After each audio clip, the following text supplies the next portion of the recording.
All right, everyone. So I'm going to move on here and I'm going to now give you your workshop on hybrid logistics. This is the interesting stuff that the Learning Council has been looking at. So let me just frame it for you as we head off into this topic. So I shared this morning with all the chief information officers of the entire state of Georgia, but I'll share it with you now as well. This is an interesting statistic. In 2019, 27% of students had left traditional public. It had been increasing for years. 6% of that was still charter schools. So a lot of districts are like, yeah, whatever. It's only 21% is over in private, obviously a lot higher. Now, the thing to remember is that some states don't ask you to register anywhere. As a homeschooler, you're just sort of off grid. Nobody knows about it. So the Fed numbers are different than our numbers because of this particular thing. So then the pandemic happened, and we saw with our national survey, 3.6% had left for any alternative. A lot of districts were actually expressing much higher, like Dallas ISD had lost 13,000 kids. They were expecting them to come back, but they didn't come back because in January, we did that other survey. It shows 15% is the national average. So we're somewhere between that 3.6 and 15%, which would mean 33.6% have left traditional public nationally, and as high as 42% have left traditional public. This is huge. When we're getting close to approaching 50%, then we're looking at a possible tax fight with the American public. Why are we paying for this when 50% of us, almost 50%, are not even part of the game? So we're out. So this is really a big issue. It's also something that superintendents are paying a lot of attention to because it could be money loss. It also means that they're afraid because competition is stealing all their students. So parents are still afraid and to come back to schools. Some of them actually have enjoyed major gains in achievement for some students. You know, the students were like maybe shy to raise their hand and participate in physical schooling, but now on digital, they're like real chatty and they're like really gamey. They love it. Maybe they were bullied. They didn't really tell anyone, but they don't want to go back to school. And then you've got the other ones who just want normal back. Now, we find that most of the places where they're desperate to quote unquote get normal back is places, maybe the wealthier districts, where the parents are insistent that their child has the same life experience that they had. Why? Because they succeeded in life and they want the exact same. And the secondary reason, obviously, and this is a big one, human interaction is important. Maybe you don't need to be there all the time. So we're now in that moment of like, what's the correct ratio? And that's the biggest issue that every administration is dealing with right now. So we're dealing with this space and time revision, and it goes on two different sort of channels here. The space one is, are you sectioning your buildings to reduce spread in case there's another surge? Maybe you have this section, everybody has to go in and out this door and no other door, and then you have another section. This is what a lot of New York has been doing. Maybe you're alternating building use by groups and sanitizing overnight. And you probably will be doing that for the next couple of years because it will be expected of you. Maybe you've gone to using a big commons room, house room, socially distanced, maybe plexiglass. And then now you're only using classrooms as meeting space. This is the new concept of hybrid logistics. It means you're basically Uberizing and you only have a teacher intersect with a class structure in a classroom as indicated by the pathway. This is kind of what colleges do. It's like, I'm here, I'm remote learning, asynchronous. There's a class on the calendar. Now I got to go. And maybe I'm not going to go physically. I'm going to go remotely and just dial into some link. Then of course, we have social distancing. We don't know when that will go away. We sort of feel like it's probably going to be to the end of this year. And then, of course, remote students. California's doing a lot of micro schools.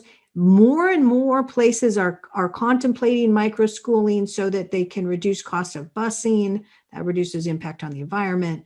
And then also parents overdevelopment. How some of those parents overdevelopment that have converted a garage somewhere for the neighborhood, they still want oversight by your school or district. They just don't want to go anywhere. They just want to keep like a little one-room schoolroom going for their students, but they still want oversight. They want to have a curriculum map from you. So they're kind of homeschooling off grid, but they're not. This has been pretty wild in terms of use of space. And the way that the Learning Council looked at it as we were aggregating. I know this is especially true in the states that we're talking to right now, Wisconsin, Minnesota, North, South Dakota, where your high schools were like the central hub and people had to come from a long distance. Well, now the reverse vector is happening. Now you got to start to think with how do you just aggregate and move that out. And then in terms of time, there's still some traditional schedules going on where people are trying to do video conferencing in a simultaneous way where the teacher's got to teach via video and then also teach physical kids in front of them. It's the hardest way to do it. Then we've got things happening with rotation schedules where you've got AB weeks, AB days. You also might have staggered starts where some students come in Monday and then Tuesday over this week. And then when your school starts to the next week, you stagger some in. We've seen wildly altered block scheduling. So it used to be Carnegie unit, 45 minutes for everybody. And now it's like 120 minutes for math, but you can only have 20 minutes on Zoom and the rest of the time has to be asynchronous, but you're still overseeing kids. Very rarely do we see that used in the same way it was used in the physical building where the teacher does the 20 minutes intro, mini lecture, here's your resources, and then remains on Zoom quietly, where everyone's working asynchronously, but the teacher's not lecturing. Pretty much in every place in America, the Zoom meetings, any kind of video conferencing they're using has put the teacher on the hot seat to lecture, or discuss and try to drag kids into actual discussion. That is exhausting for teachers. They didn't necessarily do that in the physical classroom all day, every day. But once they got on to video conferencing, they kind of felt like, I'm on TV, I got to be on, all the time. That's an incorrect way to view it. And if I have one comment for the day that you should consider is that just because you're on a meeting doesn't mean you need to be on. You could be quiet. Maybe not even have your video on, just waiting for hands to raise while students are working. Pretend video conferencing is a classroom, the same as it was before. So then the auto cohorting and calendaring by PACE is coming soon on an institution-wide basis. We call it sort of the Uberization of learning, hybrid logistics. It's already being done in a lot of software that's courseware. So like Scholastic reading programs and a lot of their other programs and quite a few of the companies that are in the space, they'll pre-test you for what cohort you're in for reading level, and then they auto cohort you into mini groups for reading groups or whatever. The calendaring by PACE, that's all coming true instead of the manual way we've handled schedules for a really long time. All right, so the impact on teachers is scary. And this is why you're in this workshop today, so you can think about what you're doing to your teachers.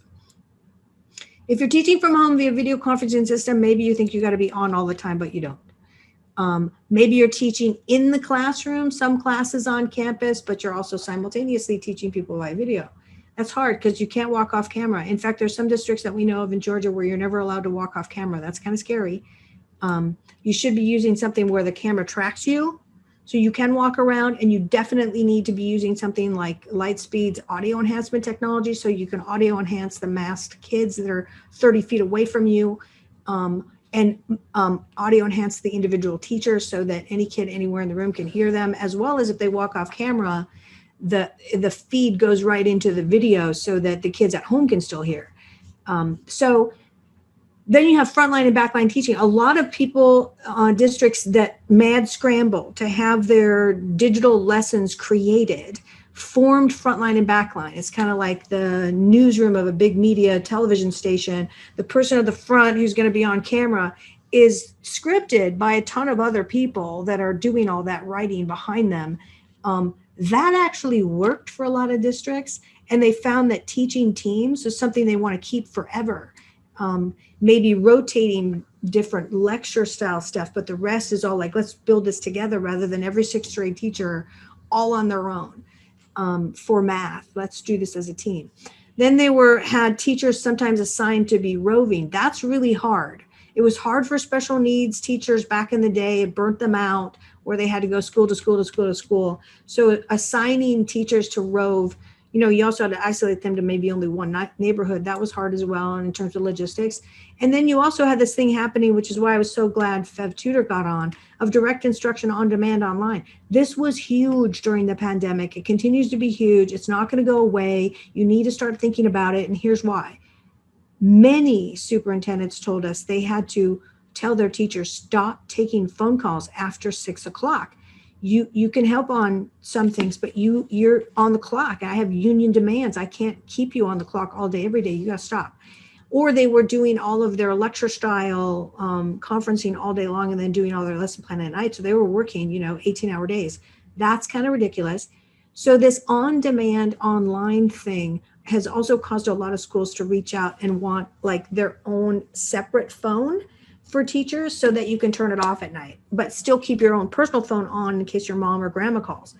So this is what's kind of a new impact in terms of space and time. So a new attitude that we first heard early on by Kurt Madden, a good friend of mine, he's now just retired from Fresno Unified, is that you got to learn you don't have a captive audience anymore. And teachers need to learn that predominantly what they are is a coach and a mentor. They're not a lecturer all the time anymore. That was true even before the pandemic, but a lot of people weren't off of it yet. Then curriculum needs to be operating in all three environments, traditional with PPE, maybe for a really long time, blended campus with remote, and then distance learning only. But the problem is that too many districts try to have two rails. These are the online kids, and they're over there, and then these are the physical kids. The blending of those at an institution level is what hybrid logistics really is. It's not having distance learning and remote as a completely separate model. It's integrating the two together. So maybe you're a remote kid, but you still have to come in for the science lab because it's hands-on. You still have to come in for the art lab because it's hands-on. And maybe you can join the sports team. How do you do this from an administrative perspective to manage who's where, when? Those are the issues. So let me just show you, this is kind of an eye chart. Sorry about that, but it's very instructive. What does a model architecture look like for hybrids? What kinds of things are you dealing with? So over in the orange boxes, lots of hardware, lots of other hardware that plugs into machines. You got to deal with what you're doing with your servers and cloud computing. You got to have your local and enterprise networks. You might even have community-wide networks happening with buses going out with Wi-Fi to neighborhoods, making sure kids can log on securely, remotely, even when they're in a Starbucks or something. And then here in the blue boxes at the top, you've got portals and paywall layer, right, that the parents are hitting. This new thing, which is a hybrid logistics scheduling platform to manage all your use of time and space. And then this new thing that also Carter Dunbar was just talking about from my identity automation, which is sovereign identity and rostering, and then access management, which now dovetails down into the SSO realm, single sign-on. And then, of course, security is bigger than ever before. Your data warehouse, where are you housing all these little bits and pieces of scanned in old textbook and things that teachers made? Are you buying a repository for all the teachers to use? Or are you just letting them use up all their time surfing around trying to find stuff on Pinterest? What's happening? And then what do you do with analytics? Then maybe you need a bunch of integration work. You've got this big gray circle here, outside services and independent contractors, including maybe teachers coming in from outside. How are you handling all that?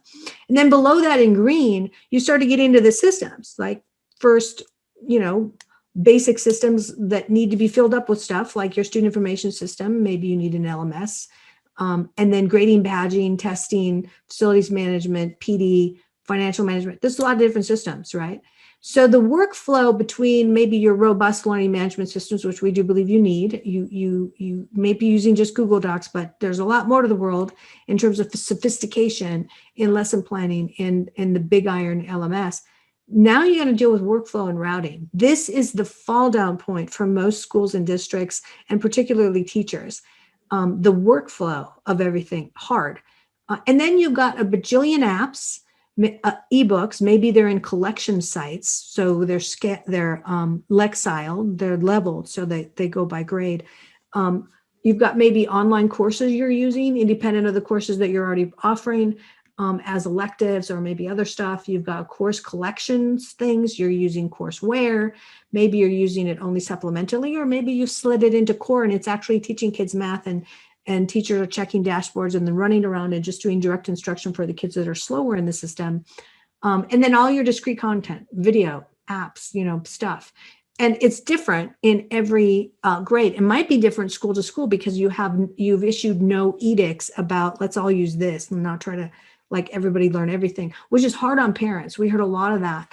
Like, listen, the parent has a kid in 3rd, 7th, and 12th, and all of them are using a different video conferencing package. That's pretty hard on the family, how they're going to get in or where they're supposed to log in and what system.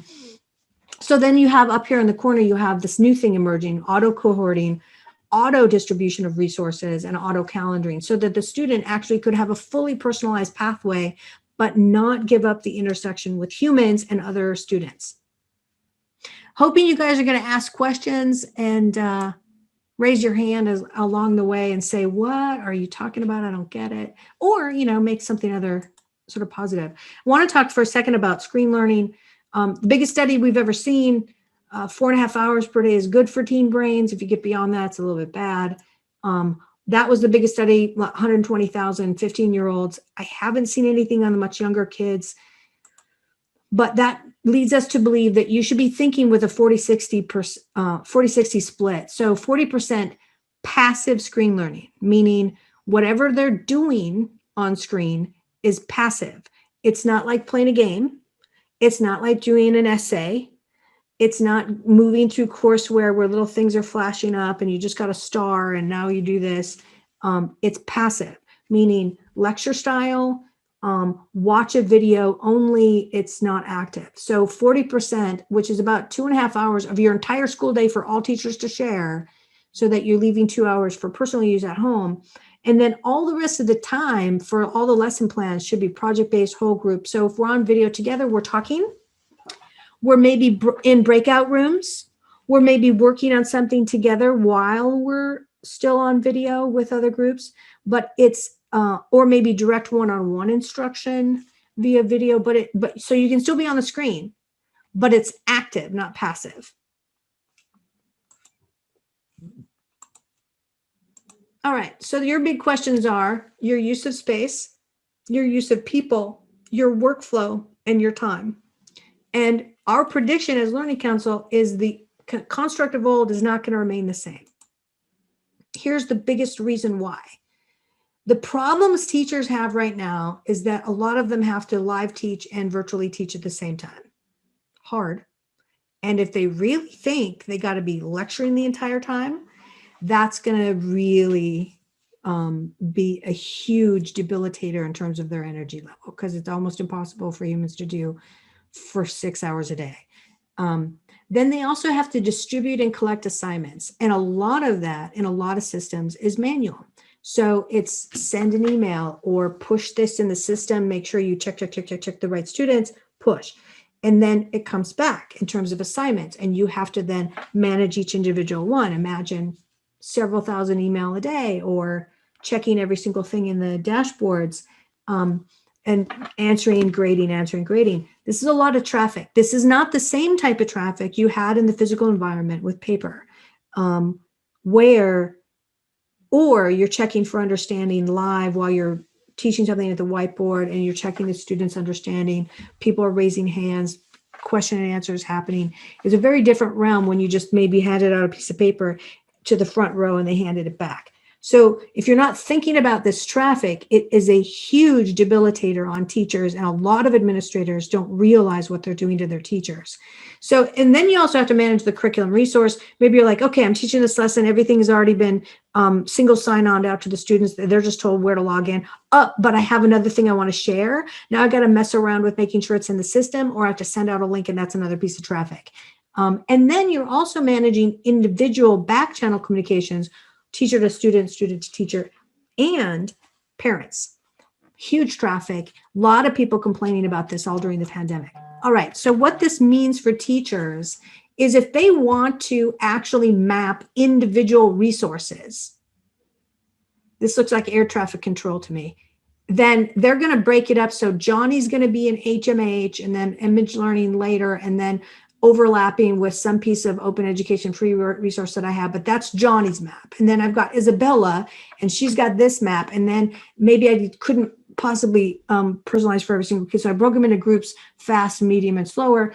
And this is the one fast, and this is impossible for a human to do easily. We have not yet seen where technology will truly be able to personalize for students individual pathways. This is still trying to keep everybody at the same pace. So when you hear about competency learning and personalizing learning, realize that the construct of most administrators and teachers is, I'm going to personalize within the pace that I'm trying to keep. Not every student is on a different pace. Maybe they're super fast and they're way ahead, 3 grades ahead in math, but they're 2 grades behind in language. Where is the human resource that the school should apply to that student? It's here at the language learning level. They need to have that student spend way more time, not in a whole group, on this subject and less in the other one. Those are the issues that people are now grappling with in terms of space and time. In fact, Senator Howard Stevenson from Utah, he was early on one of our webinars earlier this series, said, we're witnessing the death of whole group. Technology is going to be able to cause the death of whole group learning. That's a good thing. It's wild and alien for most districts to even think with. So we're seeing the basic organizing principle, because of the pandemic, completely dissolve to a different structure than we've ever seen before. The old structure was bureaucratic. It was a manufacturing line.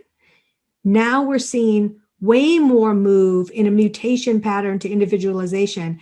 And that middle piece of this graphic that you're looking at is why this is so hard on schools. They are not built for a network orientation of complete personalization. They are built for the bureaucratic model. And they're trying right now to do both rather than just one. And that is very heavy on any organization, to be 2 things at the same time. So where it's all headed is asynchronous learning in a distributed service, extraliminal model. Extraliminal means maybe you're even using teachers from 3 states away, or maybe you're using some online tutoring for portions of it. You're using extracurriculum, extracurricular activity sort of, elective stuff in a courseware package you can take. You're dual enrolling kids in college and high school, and you're actually still having live teaching because the algorithms Uberized it. And now these 10 students arrived, triggered the class. Everybody arrived either virtually or physically in the classroom, and that moment was had, and then they moved on to other parts of their asynchronous learning. This is coming. It's already existing in a lot of platforms. So, you need some learning, you hit that YouTube video, now you know how to, build a fence. So that's sort of just in time. The right formula for the right person at the right time is the real pressure you're experiencing in education. I think you think it's the pandemic and all the tech and the sophistication at all, but outside of that is a much bigger bubble, which is a demand for personalized learning just for this student, for their needs at their pace. All right, so we played this game quite a while ago in Dallas when we were there. We want to play it again. We figured out a way we could play this game virtually now. But basically what you're looking at is a big game board. We printed it off in like a mouse pad style board people could stand on, and they were the game pieces physically. Later on, we had smaller boards with little Legos that you would move. But essentially what you're looking at is a projected new model. Not new. It's certainly the one-room schoolroom has been around forever. We found similar models like this in Israel and other nations shortly after we put this game out, which was fascinating to us. But essentially what you're looking at in the twister board is just showing you four subjects, language learning, science, math, history. And students are in a common room, like maybe you collapse 3 or 4 classrooms, you open the walls, everybody's socially distanced, they're working in corrals or at giant tables, like a giant library. There's corners in the room for a snack area, chore area for the little kids, maybe they get in trouble and they got to do a chore. video chat area, meeting area for when teachers come in to pull a student aside and fix something with that student, interactive whiteboard area.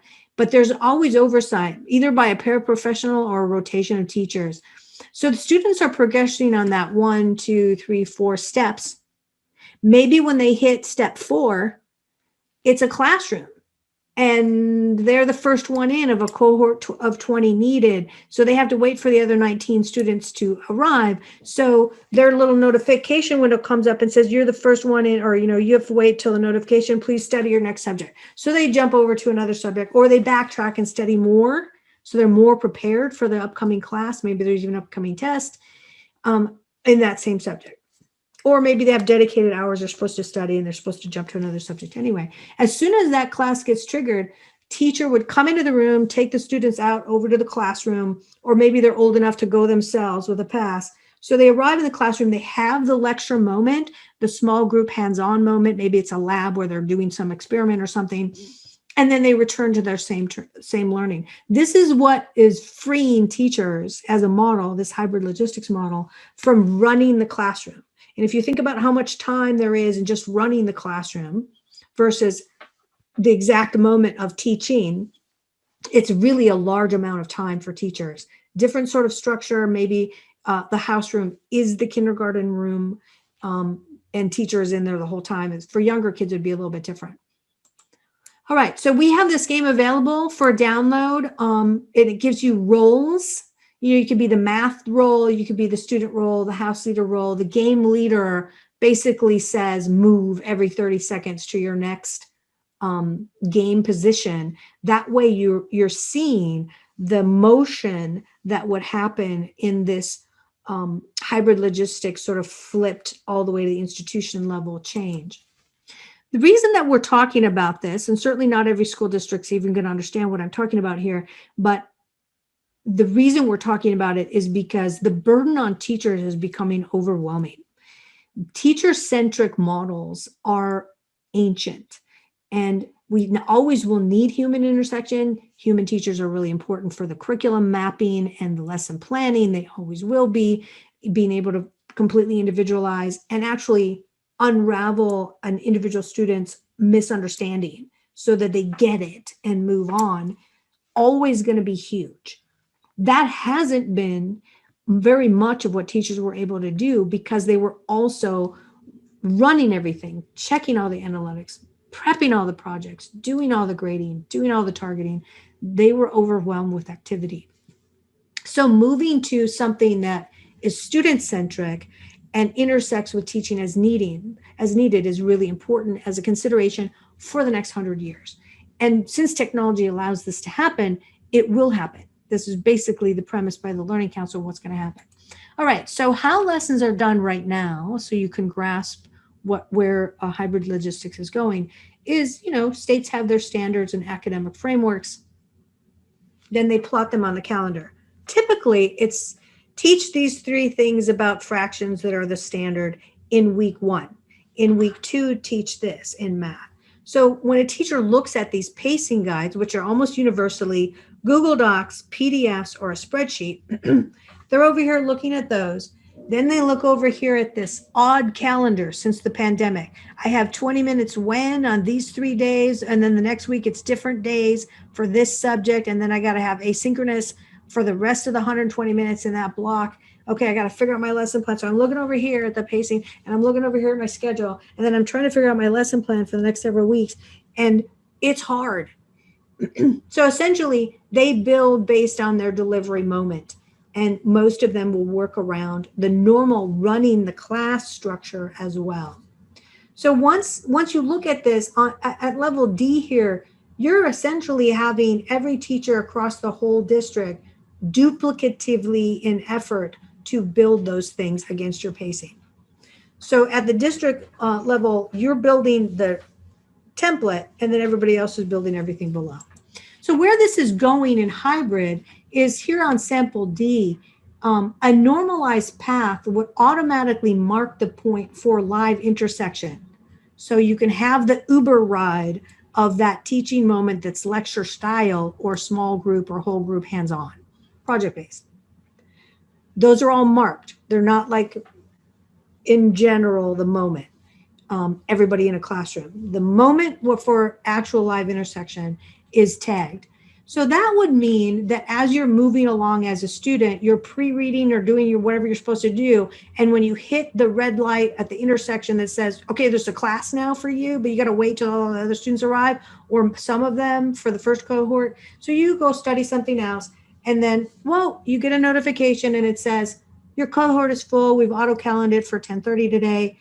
Please arrive in classroom 101B, and the other kids will, Skype in or Zoom in for that. Then after that moment, you move on to the rest of your study. That's what hybrid logistics actually is. So it'll look different for every single kid. This is real personalization. It's not lesson tweaking. It's the true everybody on their own individual path. The student now pushed over to study way more time on language learning because they're ahead in math and they need to catch up over here. All right, what does that mean for teachers and schools? That's what we want you thinking about. And where this is actually being done, lots of companies talking about this, but Learning Counsel itself owns No Story, and we're putting in there that hybrid logistics calendaring function just to make sure you know about it. You might want to join the EduJedi Leadership Society, become a member. It's free. Later on, if you're going to do your whole district, there's a fee. But thank you for listening to me. I know maybe you have questions. Okay. All right. So I'm going to move on here and invite Carter Dunbar to join me from Identity Automation so we can talk about this, a bunch of new stuff happening. And Carter, I had a couple slides in here, but I kind of want you to sort of start us off and talk about what identity automation is doing. Sure. So identity automation, just at a very high level, who we are. We are a cybersecurity company focused on the education space, both K-12 and higher ed. Our area, our discipline of cybersecurity is identity and access management. What does that mean? The identity is the foundation, and think of this cybersecurity practice as what all of your virtual learning environment is built upon. So it's a secure way to make sure that the right people have the right access to the right things at the right time, so that all of your applications that maybe your single sign-on portal leads to, that you roster for your classes, all of those are available for your teachers, your students, your parents at the time that they need it immediately. And Lonnie, as you had said, the warping of time and space makes the automation more relevant than ever from an operational efficiency perspective, so that we can get things done as quickly as possible. But the goal is to get it done quickly without sacrificing the security aspect, especially when you're focused on student personal information. Yeah. And I think I want to go beyond that. And I had saved some information in here because, having spent 4 years in the encryption software market, like, the brain surgery level of how identity and security all works, I want to take the conversation sort of like beyond the usual in single sign-on into the fact that what you're doing now is headed towards personalization. So instead of like the students being rostered, here's your grade, here's your class, that's the data we have on you. It goes beyond that into, you got these grades, you wear hats, you like magic, you play the banjo. You have an identity that because those tags are around that, I can now more easily personalize learning for you as a student when you arrive into my picture as a teacher. So can you talk to me a little bit about that idea? Absolutely. And I mean, Lonnie, as everybody on here knows, as educators, myself formerly a high school teacher, we do this all the time in the classroom. We understand our students. We get to know who they are, because once we understand them as an individual, we can do a much more effective job of instructing them and making it relevant and meaningful for them to really be able to achieve the learning outcomes that we're seeking and that hopefully they're seeking as well. But for some reason, when we think of a digital identity, it turns into just ones and zeros and just usernames and passwords. And there's so much more than that. Like what COVID has shown is, with this shift to virtualized learning, there are so many relevant data sets that are stored in every single application and system that our users interact with. So that's teachers, staff, student, parents.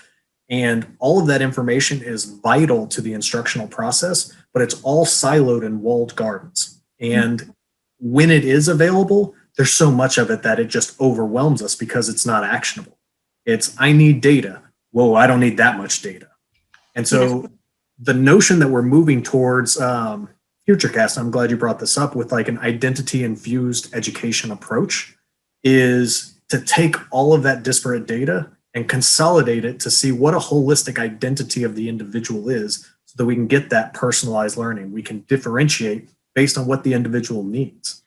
And I would invite everybody to go check out the Learning Council website. They did an incredible white paper on what identity infused education is and the potential of it and where it can take us, really in trying to minimize the equity gap and make our instructional process just that much more effective and better for teachers, if I'm honest. Yeah. And so I think what you're talking about and what we want all of our listeners and viewers to see in identity automation is the next level, the place you have to go if you're going to truly personalize learning. But more importantly, start to try to take the work off of the teacher, right, which is trying to remember everything about every kid that they have, without having anything sort of automagically fed to them. You know, I think that has put teachers sort of on the footing of like, don't tell me what to do. I know everything about my kid and I don't want to do that. I want to do this. And then you get into things where you're fighting about which app I'm allowed to use with your district because you know your kids and they don't know their kids, and sharing the picture of what you understand becomes, you know, a little bit of a fight. Whereas if you were accumulating the data into the individual identity, everyone would see the same thing and everyone would be in agreement. But right now, you're doing it all manually as a teacher, which makes it really hard. So what I like about what you're doing is that we're moving into the same world where Amazon and the rest of the internet has gone. They know you, right?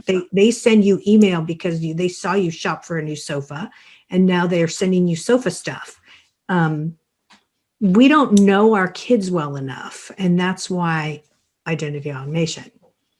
Well, and it's interesting. So you bring up Amazon as an example, and yeah, from a big data perspective, that's exactly what they're doing. They're looking at all of these different data points to try to personalize your feed, your experience whenever you visit Amazon.com to be most effective to what you care about. Yeah. When we put it in that term of consumerism and like people advertising at you, there's a real negative connotation. The example that I've been gravitating towards is Netflix.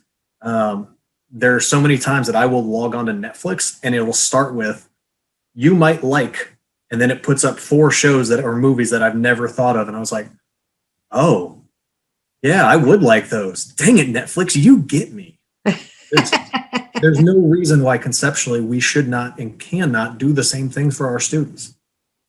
Yeah, and I think that becomes a huge competitive differentiator. Like a parent's going to be less willing to drag their kid out of your school if they know that, and the child is actually saying, hey, I love this because they get that I love dinosaurs and I get lots of dinosaur stuff. Like I'm all into it. Right. Or out, you know, I'm into space and like there's tons of stuff, you know, coming at me. Even my math is imbued with concepts about, you know, outer space and blah, blah, planets. So yeah, I'm interested in where this goes because I don't think schools and districts are anywhere near where the consumer side has gone. And even though, like you said, it gets a little bit of a bad connotation, I think in the walled garden of a district, that's a good thing, right? If you're doing it. Yeah. So well, interesting. And to be clear, this is the stuff that teachers do all the time on their own in the real world. All this is intending to be is a force multiplier to make their job easier. Like I remember when I was a sophomore world history teacher, I had a 15-year-old kid who told me they hated reading. Like, I hate reading. I don't want to read. Well, I knew they liked video games. And so I brought them a book of Tom Clancy's Splinter Cell. They read that 250-page book in 2 days. Holy cow. They were like, oh, this was super interesting. Yeah, because I knew something about you and I was able to relate it to you. That's all we're talking about here. Yeah. Yeah, remove some of the workload. And also, wouldn't it be fabulous if as a teacher, you're writing a lesson plan and you're getting auto recommendations Yeah. because of the nature of your kids? The system knows. And you're like, oh yeah, we should show that video because 6 of the kids love this, blah, blah. Yeah, I love it. I love it. And I also had some data from the survey that you had underwritten about, and it was about 50% of the teachers had responded. All the rest was administrative staff. And these were the data points. 35% of students online, they're not showing up. Why are they not showing up? Maybe you need to cater to them a little bit more. Students who sometimes have the wrong materials. This is crazy to me. 15%.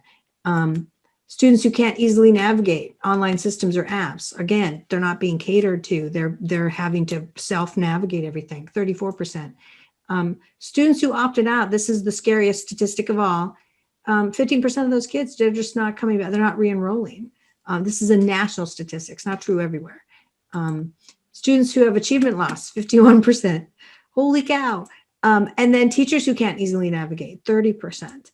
And unable to easily personalize learning for students in the changed conditions. Another reason why identity automation is, I see, sort of an essential new tool, 47%.